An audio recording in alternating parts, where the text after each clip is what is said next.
Hello and welcome to this class. In this class, we are going to learn about oxygen toxicity mechanism. Okay, so basically, I'm going to teach you about oxygen toxicity mechanism in microorganisms. Okay,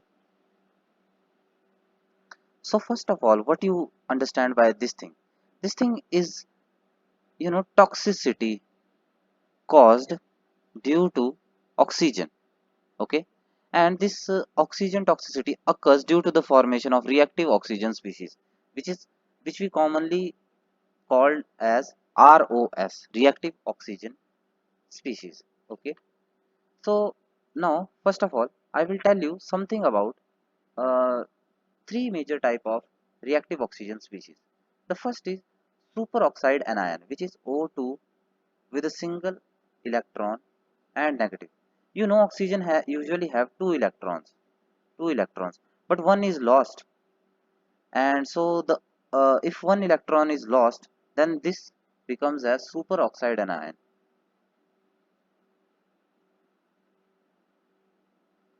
The second species is hydrogen peroxide. You must have heard about this thing, hydrogen peroxide, so I don't have to explain much about this. Then third is hydroxyl radical, OH. This is hydroxide. I will write it as HO with a single electron here. This is hydroxyl radical. Okay. So the first question which comes to our mind is how these reactive oxygen species are formed. Okay, so first we will talk about this thing, superoxide anion. Superoxide anion. Okay, so when a molecule of oxygen is partially reduced, when molecule of oxygen is partially reduced, okay, and this too happens during the metabolic process, such as electron transport chain. In electron transport chain. Okay, so this form this superoxide anion O2 with a single electron. Okay, now this thing has two electron, but this oxygen has only single electron, and it is reduced. That's why it is it will form superoxide anion. Superoxide anion. Now the second thing is this was first superoxide anion. Now we will study about hydrogen peroxide. Hydrogen peroxide. Okay. Mm, okay. So when superoxide anion is further converted to hydrogen peroxide, okay. So like we have water H2O and we have this superoxide anion. So it will form H2O2. Okay. And it is also said that an enzyme superoxidase dismutase.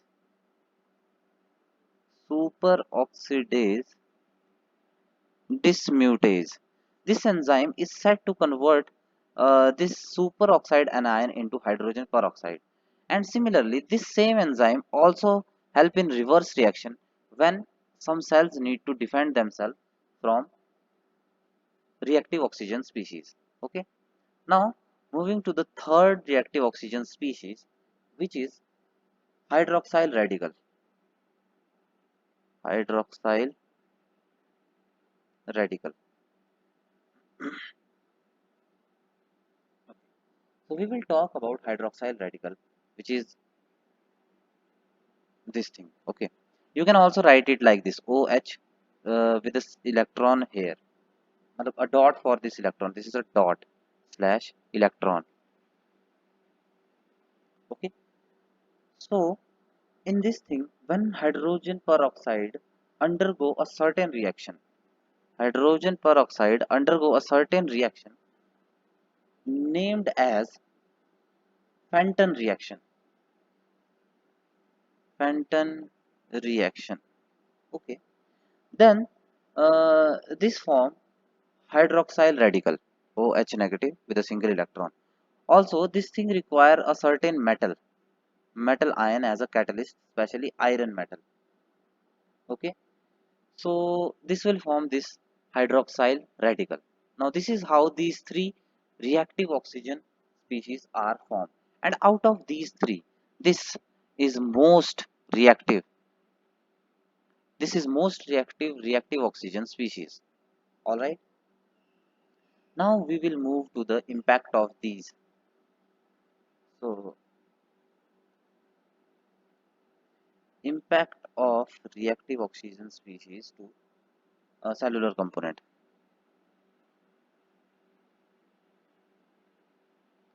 Cellular components. I'm really sorry. So first of all, the basic three elements of our cell are proteins, lipids, and nucleic acids. Okay.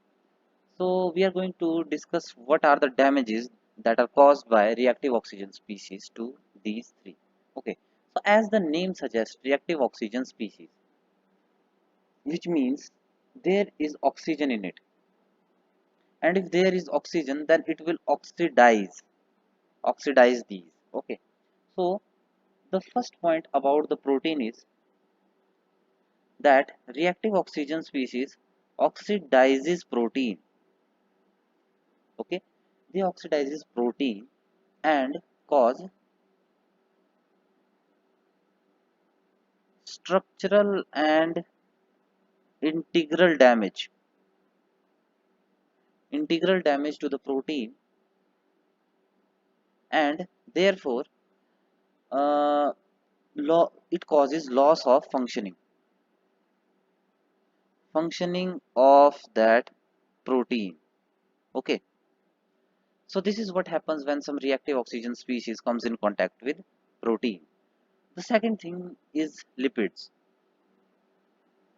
Now the most important example of the lipids are found in the cell membrane as bilayer of phospholipids.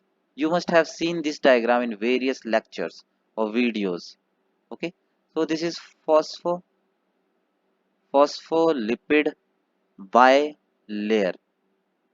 Now this layer in various cells, this layer makes the membrane of our cell.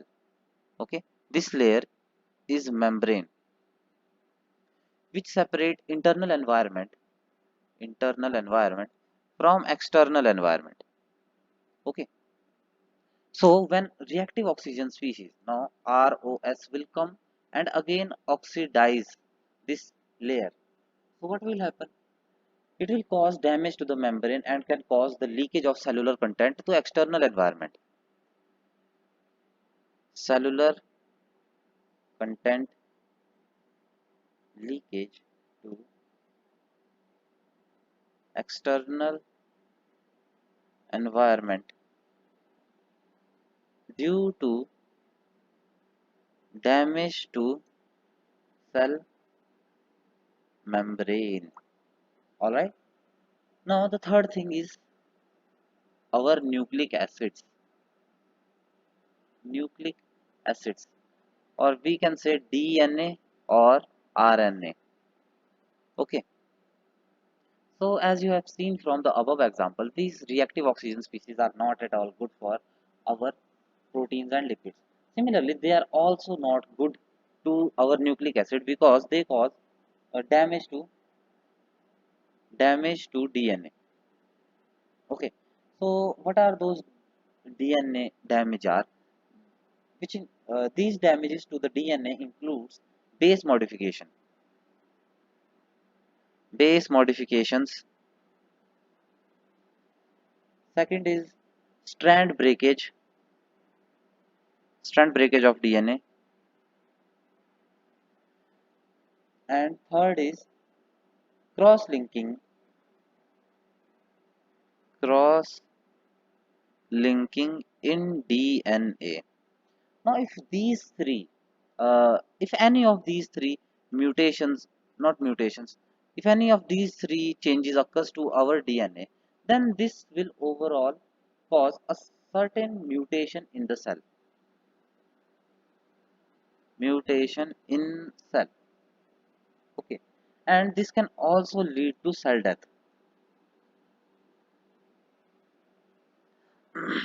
So these are the effects of reactive oxygen species to our cell, not our to the cells of bacteria, prokaryotes, and the same things can happen to our body also. Okay.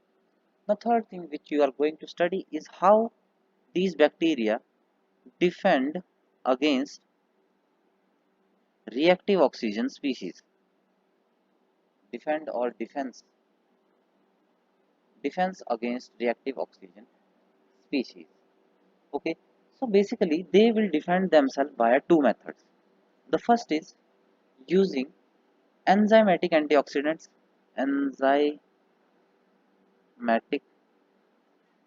antioxidants, and second is non-enzymatic antioxidants, non-enzymatic antioxidants. Okay, so these two are the defense mechanism of bacteria against the reactive oxygen species. Okay, so the enzymatic antioxidants are like superoxidase dismutase, superoxidase dismutase. Okay, now this superoxidase dismutase converts superoxide anion into hydrogen peroxide. This convert oxygen to hydrogen peroxide, not oxygen, superoxide anion to hydrogen peroxide. Now this hydrogen peroxide can be further broken using the enzyme catalase to H2O plus O2. Okay, so this help in you can say this help in degradation of that hydrogen peroxide and even superoxide anion, so that it can first convert into hydrogen peroxide, this right here, then to water and oxygen, so that the cell can be safe. Okay, now this thing saves, let us say, bacteria. Okay, now the second thing is non-enzymatic antioxidants. All right, so you know that microbes also produce some elements like glutathione. Then they also can produce vitamin C, vitamin E, etc. plus carotenoids. Carotenoids. Let me write it once again clearly. Carotenoids. Okay. So these four can help, or you can say they work against reactive oxygen species and thus saves cell. Okay, now these are the defense mechanism you can find in bacteria. But if you talk about higher animals or higher species like eukaryotes, then you know how the structure of cells is there. Okay, how the structure of cell is there. So basically they have peroxisomes. Then they also have mitochondria. Then they also have plants. They have chloroplasts. Now these help against the you know reactive oxygen species. Okay. So the last thing which I'm going to describe about is it is for this lecture because I'm teaching you about ROS adaptation adaptation by microorganisms. Okay.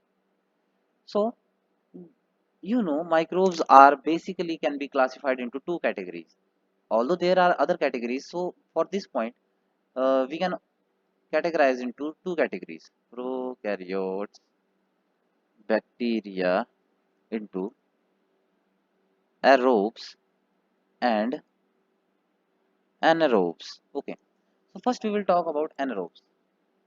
Anaerobes. Okay, so as you know, they live in absence of oxygen. So because there is no oxygen, which means there is no reactive oxygen species. Thus, no damage to cell occur there. Okay, so this is the mechanism how anaerobes work against, or they defend themselves against reactive oxygen species. Okay, now we will talk about aerobes. Okay, so as you have seen earlier that there are various antioxidant system,